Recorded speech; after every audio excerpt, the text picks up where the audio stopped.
ओम शांति। आज 18 जुलाई 2024 প্রাতঃ মুরলি। বাবা আজ বলেছেন, মিষ্টি বাচ্চারা, তোমাদের সেবার সমাচার শোনার পড়ার শখ থাকা উচিত, কারণ এতে উৎসাহ উদ্দীপনা বাড়ে, সার্ভিস করার সংকল্প উৎপন্ন হয়। আজকের মুরলির প্রশ্ন, সঙ্গম যুগে বাবা তোমাদের সুখ প্রদান করেন না, কিন্তু সুখের পথ বলে দেন, কেন? উত্তর, কারণ সকলেই বাবার সন্তান।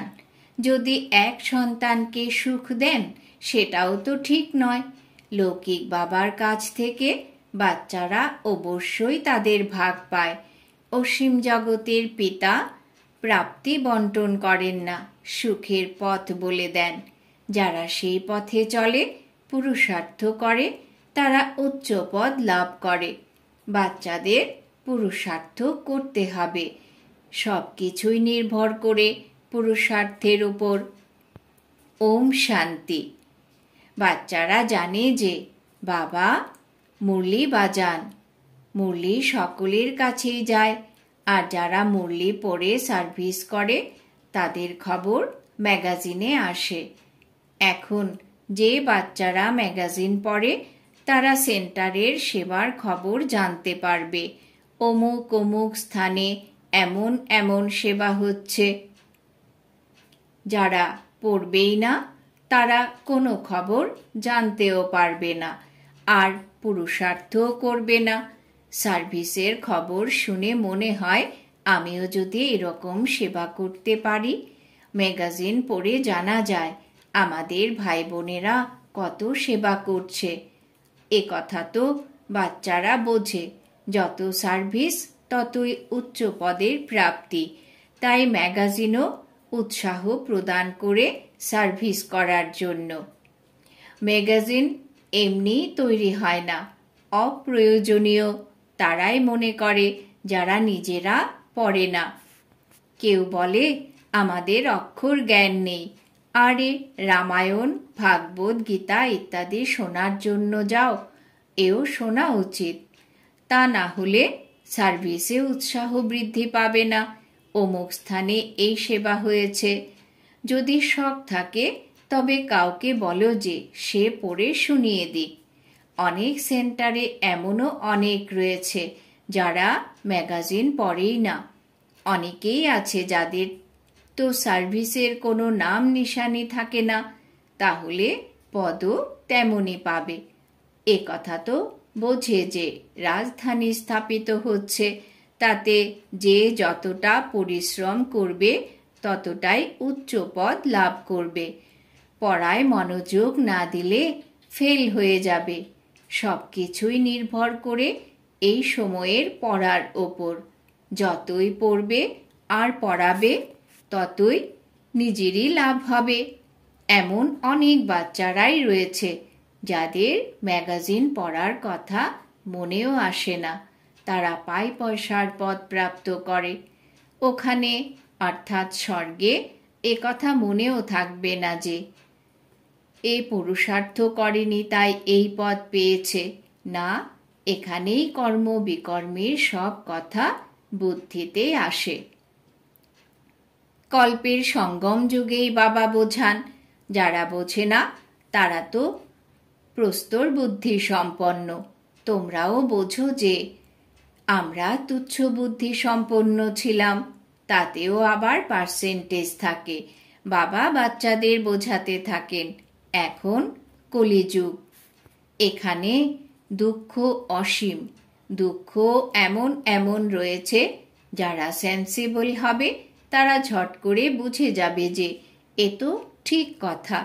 তোমরাও জানো কাল পর্যন্ত আমরা কত দুঃখী ছিলাম, অসীম দুঃখের মধ্যেই ছিলাম।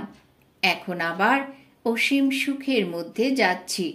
এ হলো রাবণ রাজ্য, কলিযুগ। এ কথাও তোমরা জানো। যারা নিজেরা জানে কিন্তু অন্যদের বোঝায় না, বাবা তাদের বলেন যে এরা কিছুই জানে না। এরা জানে তখনই বলা হবে যখন সার্ভিস করবে। সেই খবর ম্যাগাজিনে আসবে। প্রতিদিন বাবা অনেক সহজ পয়েন্টস শোনাতে থাকেন। মানুষ তো জানে যে কলিযুগ এখনো শিশু। যখন সঙ্গম মনে করবে তখনই পার্থক্য বুঝতে পারবে সত্যযুগ আর কলিযুগের। কলিযুগে অসীম দুঃখ রয়েছে, সত্যযুগে অসীম সুখ। বাচ্চারা বলো, বাবা আমাদের অসীম সুখ দিচ্ছেন যার বর্ণনা আমরা করছি। আর কেউ এমনভাবে বোঝাতে পারবে না। তোমরা নতুন কথা শোনাও, আর কেউ তো এ কথা জিজ্ঞাসা করতে পারবে না যে তোমরা স্বর্গবাসী না নরকবাসী। বাচ্চারা, তোমাদের মধ্যেও নম্বরের ক্রমানুসারে রয়েছে। এত পয়েন্ট স্মরণ করতে পারবে না। বোঝানোর সময় দেহ অভিমান চলে আসে, আত্মাই শোনে বা ধারণ করে। কিন্তু বড় বড় মহারথীরাও এ কথা ভুলে যায়। দেহ অভিমানে এসে বলতে থাকে, এবার এমন সবার হয়। বাবা তো বলেন সবাই পুরুষার্থী। এমনও নয় যে সবাই আত্মা মনে করে কথা বলে।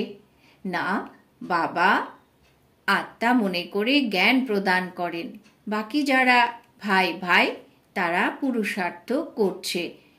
এমন অবস্থায় স্থির হতে হবে, অর্থাৎ আত্মস্থিতিতে স্থির হতে হবে।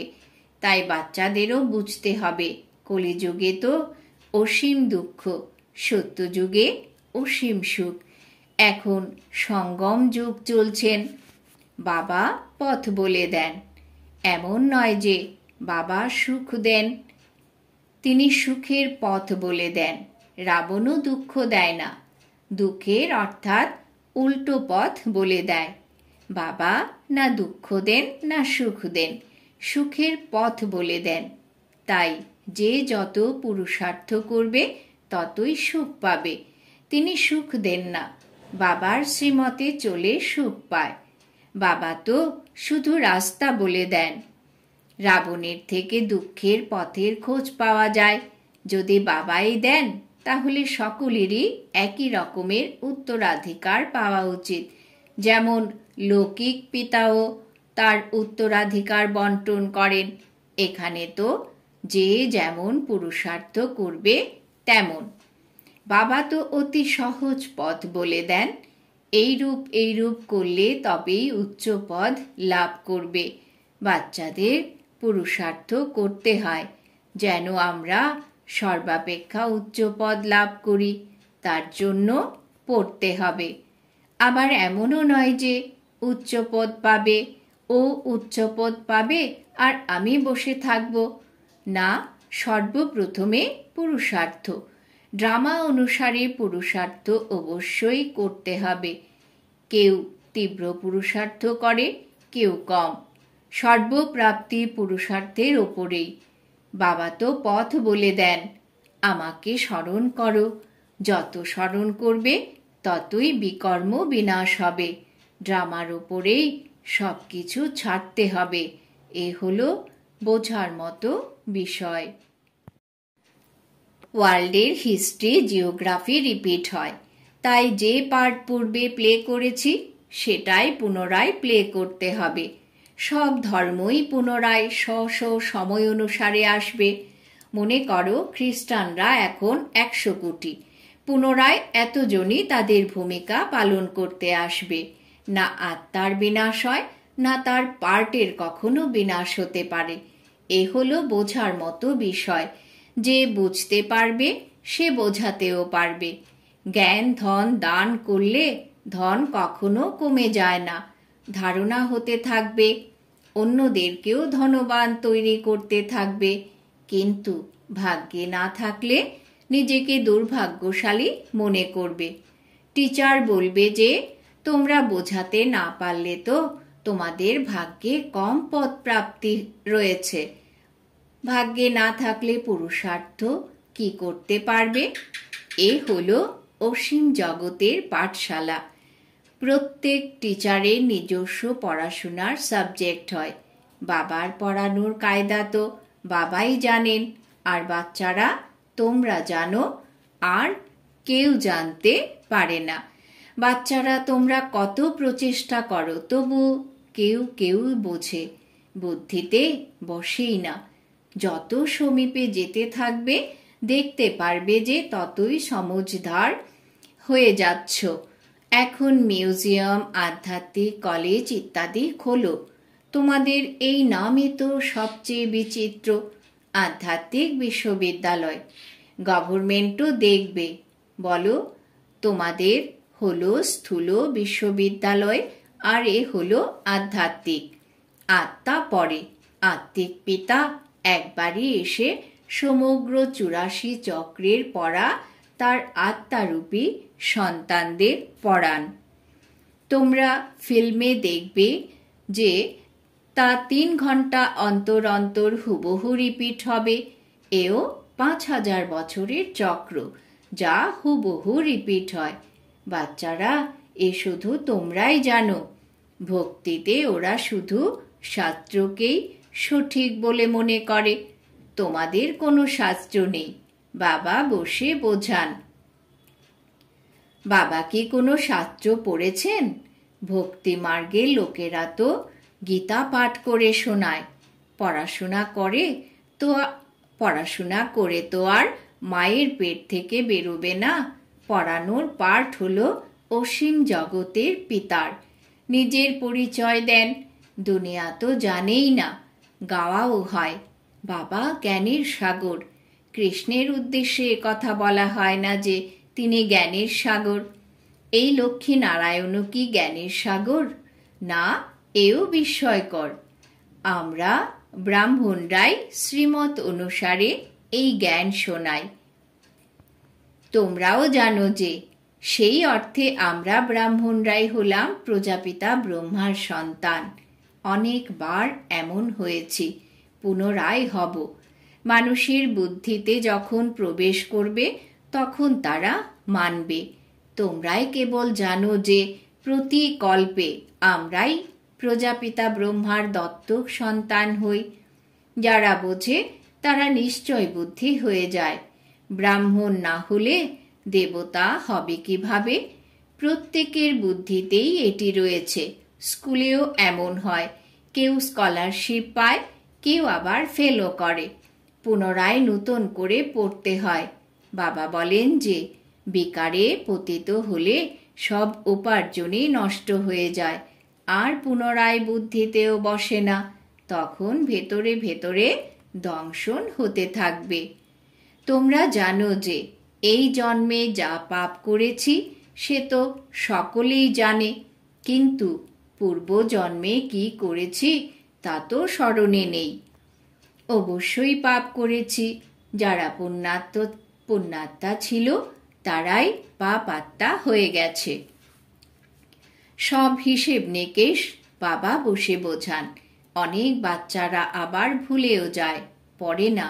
যদি পড়ে তাহলে অন্যদের পড়াতেও অবশ্যই পারবে। কোনো স্বল্প বুদ্ধি সম্পন্নও তীক্ষ্ণ বুদ্ধি সম্পন্ন হয়ে যায়। এই পড়া কত উচ্চ! বাবার এই পড়ার দ্বারাই সূর্যবংশীয় চন্দ্রবংশীয় পরিবার তৈরি হয়। এই জন্মেই তারা পড়াশোনা করে আর পদ প্রাপ্ত করে। তোমরা তো জানো না যে এই পড়ার জন্য যে পদ প্রাপ্তি ঘটে তা পাওয়া যায় নতুন দুনিয়ায়।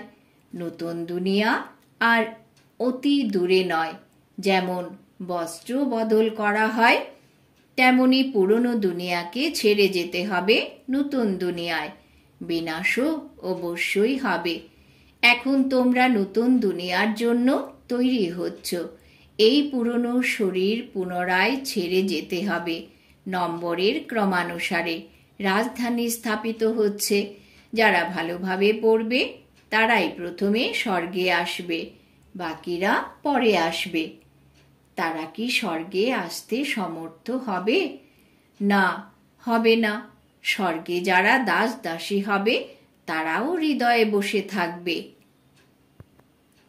এমন নয় যে সবাই আসতে পারবে।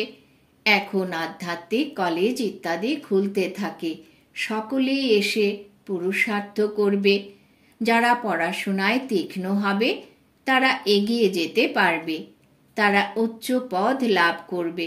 যারা স্বল্প বুদ্ধি সম্পন্ন হবে তারা কম পদ প্রাপ্ত করবে। এমনও হতে পারে যে ভবিষ্যতে স্বল্প বুদ্ধির আত্মাও ভালো পুরুষার্থ করতে শুরু করে দেবে। আবার কোনো তীক্ষ্ণ বুদ্ধি সম্পন্নও নিচে চলে যেতে পারে। পুরুষার্থের দ্বারাই তা বোঝা যায়। এই সকল ড্রামাই ঘটে চলেছে। আত্মা শরীর ধারণ করে এখানে তার নিজ ভূমিকা পালন করে, আবার নতুন বস্ত্র ধারণ করে তার নতুন ভূমিকা পালন করে।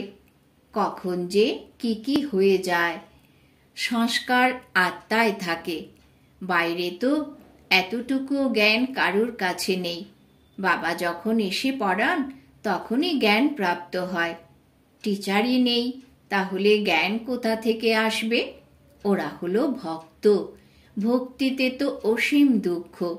যদিও মীরার সাক্ষাৎকার হয়েছিল, কিন্তু সুখ কি পেয়েছিল? না, পায়নি। সে অসুস্থ কি হয়নি? ওখানে তো কোনো রকমের দুঃখের কথাই নেই। এখানে অসীম দুঃখ, আর ওখানে সুখ অসীম। এখানে সকলেই দুঃখী, রাজারও দুঃখ আছে, তাই না? এর নামই হলো দুঃখধাম, আর ওটা হলো সুখধাম। সম্পূর্ণ দুঃখ আর সম্পূর্ণ সুখের এ হলো সঙ্গম যুগ। সত্যযুগে হলো সম্পূর্ণ সুখ, কলিযুগে সম্পূর্ণ দুঃখ। যত রকমের দুঃখ রয়েছে সবই বৃদ্ধি পেতে থাকে। ভবিষ্যতে আরো কত দুঃখ পেতে থাকবে। অগাধ দুঃখের পাহাড় ভেঙে পড়বে। যারা তোমাদের বলার জন্য খুব কম সময় দেবে, 2 মিনিট দিলেও তাতেই বোঝাও যে সত্যযুগে অসীম সুখ ছিল যা বাবা দেন। রাবণের থেকে অসীম দুঃখ প্রাপ্ত হয়। এখন বাবা বলেন কাম বিকারের উপর বিজয় লাভ করো, তবেই জগৎ জিত হবে। এই জ্ঞানের বিনাশ হয় না। এতটুকু শুনলেও স্বর্গ লাভ করবে। প্রজা তো অনেক, কোথায় রাজা আর কোথায় ফকির। প্রত্যেকের নিজস্ব বুদ্ধি রয়েছে। যারা নিজেরা বুঝে অন্যদের বোঝায় তারাই উচ্চ পদ লাভ করে। এই স্কুলও অতি বিচিত্র। ভগবান এসে পড়ান। শ্রীকৃষ্ণ তো তাও দৈবী গুণসম্পন্ন দেবতা। বাবা বলেন আমি তো সব দৈবী গুণ আর আসুরি গুণ থেকে পৃথক। আমি তোমাদের পিতা, এখানে আসি তোমাদের পড়াতে। আধ্যাত্মিক জ্ঞান পরম আত্মাই দেন। গীতা জ্ঞান কোনো দেহধারী মানুষ বা দেবতা দেয়নি। বিষ্ণু দেবতায় নমঃ বলা হয়। তাহলে কৃষ্ণকে? দেবতা কৃষ্ণই তো বিষ্ণু, এ কথা কেউ জানে না। তোমাদের মধ্যেও কেউ কেউ ভুলে যায়। নিজে যদি সম্পূর্ণ বোঝে তবেই অন্যদের বোঝাতে পারবে। সার্ভিস করে প্রমাণ নিয়ে এলে তবেই বোঝা যাবে যে সার্ভিস করেছে।